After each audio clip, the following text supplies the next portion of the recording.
If you're interested in taking an art class, it's a no-brainer to go for one that teaches all the basics, fundamentals, and anatomy, right? Well, no. What if you already have that sort of knowledge, then what? In my previous video, I mentioned I'm going through an existential crisis because I've been doing digital art for over a decade, and now I feel I've hit a point where I'm stunted, and I'm not really satisfied with my own art. Well, Colosso happened to reach out at the right time. What better way to get out of an art block than learning something new? So I really want to emphasize how important it is to choose an art class that's right for you. If you're a beginner, obviously pick a class that has like the basics and fundamentals, but what if you're like me? As I've said, I've been doing art for well over a decade, and I really don't want to go back and start from square one. I already know the fundamentals, and whether or not I'm a master at them, relearning that stuff just isn't fulfilling for me anymore. What I need is a class from an artist whose style actually speaks to me, someone doing the kind of art that I aspire to create. And thanks to Colosso, I have a wide selection of classes to choose from. Colosso is an online learning platform in a bunch of creative fields like illustration, photography, 3D, and more. The classes aren't live, they're videos, so you can just watch them at your own pace. I highly recommend you go check them out. They have a ton of classes, and if you find one that you really want to try out, I've got a $45 coupon for you to use on one of their illustration classes. Just check the description below for more info. So I took a good look at their classes, and while I've seen many that fit what I need, I happened to stumble upon The Hmong. They're an artist I already knew of, and I really love their art and how they mix abstract into their illustrations. If abstract was placed on a spectrum, my art would be placed right at the opposite end. As you can see, I can't do abstract at all. So let's take a look at what this class is about. Okay, so each class page in Colosso tells you all you need to know about that specific class. So this is Hmong's class. And scrolling down, there will be a quick guide on what the class is about. Looks like Hmong's class focuses on creativity and overcoming the fear of putting your ideas to a canvas, which I know sounds a little weird to some people, but this is seriously something I experienced. Comment below if you want an elaboration on this.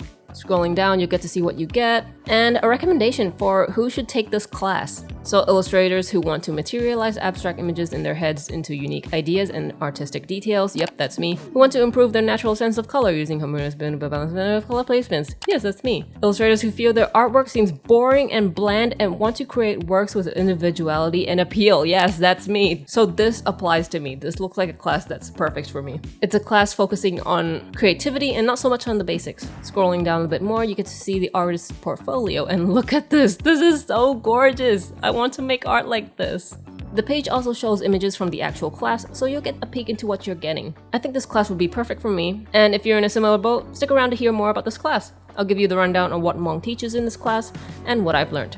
Maybe you want to take this class as well. So starting off in the class, one thing that Hmong emphasizes was the importance of knowing what you love and drawing what you love, because that directly ties into how you create art and express yourself through art. That really made me pause and think, what do I actually like? What makes my art unique? Hmong loves birds and organic shapes, and they go into detail why they love that, as it ties into their past, and they tell really interesting personal stories. Next up, there's a whole section on ideation, and Hmong shared 10 questions to help explore that. Answering them helps you better understand your artistic intentions, and each answer can lead to a mood, a color palette, or even guide you into the direction of a piece. So let's try that out. So let's say first question, what do you want to draw? Let's say I want to draw boy eating an apple. Is there a message or theme that you want to convey? Let's say that the apple is poisoned.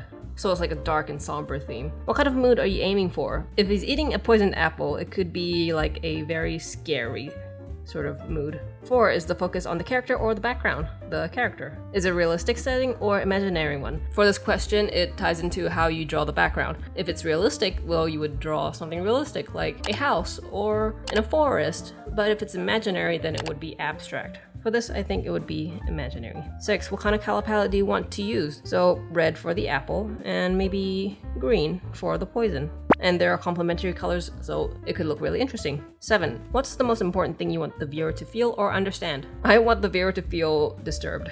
8, what emotion is the character expressing? Maybe like sort of sadness. 9, are there any props that would suit this character? So what they mean by prop in this question is an object of interest in the illustration. For this one, it would be the apple. 10, what season does it feel like? This would tie into more of a realistic background, but since I'm doing imaginary, I'd say none.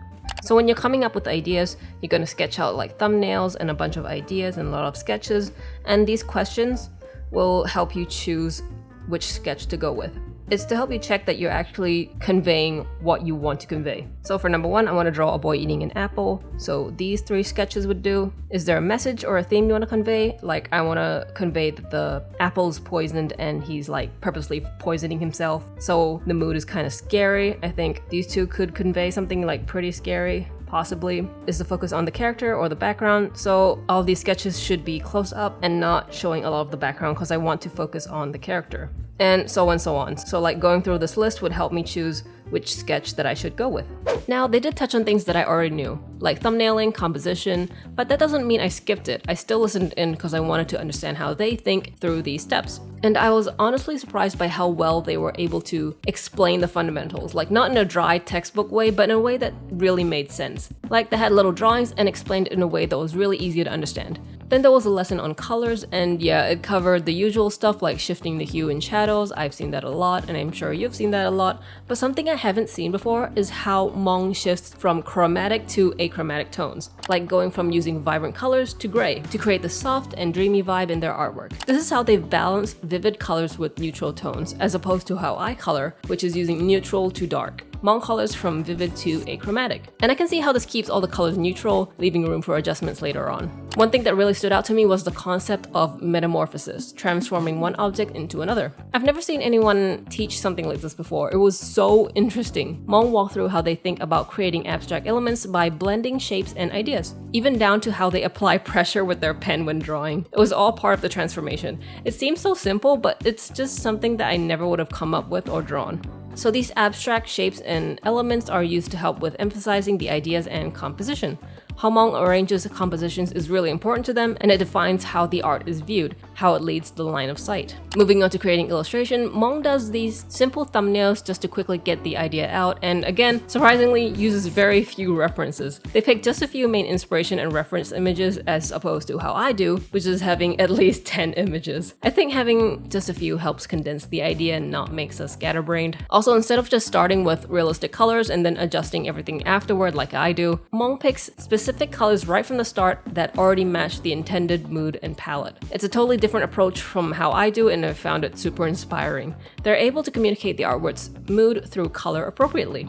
So mainly the class has 7 chapters for 7 different illustrations, and each illustration is based on a color. Each chapter also has a video at the start showing the overview process as a presentation. They go quite in depth on what inspirations they had, how they developed each illustration, and sometimes mentioning what brushes they used. And then the rest of the chapter is the real-time recording of each illustration. I got to watch how they create from start to finish, and the thought process on adding elements or changing color. Getting to know Hmong's process was super insightful because even though their artwork is quite abstract, they had a reason for everything. How each element is placed and how it's colored, what the composition is like. I actually imagined it to be quite chaotic, but their illustrations are quite controlled. Like in the pink illustration, these green waves are to create contrast by color. It emphasizes the motion and composition. The green waves on the top left and the empty whiteness on the bottom left is there to stop the line of sight from drifting away from the main focus of the illustration, which is the face. Also in the face, the eye is green to be eye-catching. The hair is white to separate from the background, and the black bars are to add even more focus to the art. It adds another level of depth by having some elements be over the bars. Like simple things like that just really make sense. I'm super impressed by how they're able to come up with an idea for a piece of art and then like stick to that idea with very little changes from start to finish. Personally, I learned a lot from this class. I already have a bunch of knowledge in art, so I was able to follow along with no problem. I think a beginner might struggle a bit, but if you're starting out and you find learning anatomy, lighting, all that stuff to be quite intimidating, you should take this class. It focuses so much on creativity, and you'll learn a lot on color and composition. The class is in Korean, but there are subtitles and class materials translated to English. If you'd like to check this class out, there's a link in the description along with a coupon for $45 off on any illustration class. I hope this video is informative. Thanks for watching!